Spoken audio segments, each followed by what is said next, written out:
In this video, we're going to look at adding a Google Drive file to a Google site. So I have created a page for class rules for Mrs. Krabappel. And Mrs. Krabappel has a doc in her drive called Mrs. Krabappel's Classroom Rules, and we want to take this and embed it into the class website. Now before we do that, we need to change the share settings on the document. So to do that, you're going to go to the share button, and you're going to change the access level from private, and you have a couple of different options here. Public on the web means anybody can access it, and if this document doesn't have anything private in it, public on the web is the easiest one. You could also do anyone with the link, or if you want to make it more secure, you can share it just within Norfolk Public Schools. This is my classroom rules, and I don't care if anybody else finds this and has access to it, so I'm going to use public on the web. I'll go ahead and save that, and I will click Done here.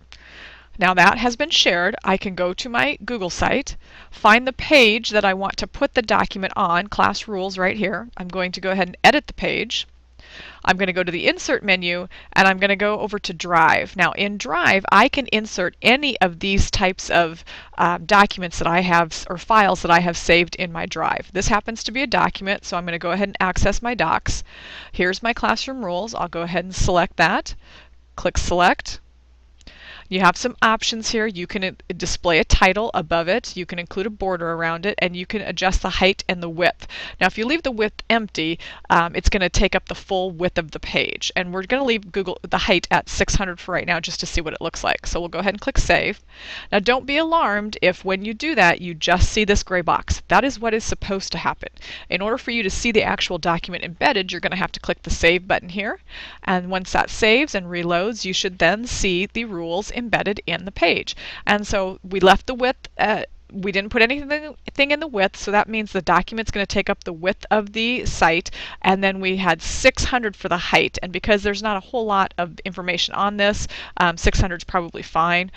We can scroll up and down in that window. If we want to edit the settings that we have applied for this document, we're going to go back into edit page mode. We'll click on the document and we'll click the gear. And so here we could change the width if we wanted to, we could change the height, we could delete the title, and so forth. So we'll go ahead and click Save there and Save there.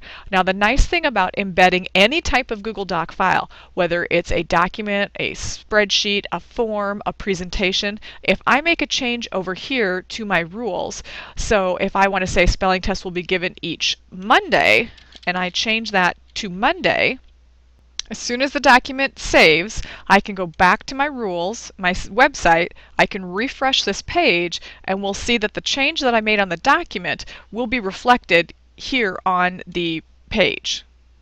So I don't have to reload the page, I don't have to reinsert it or re-embed it.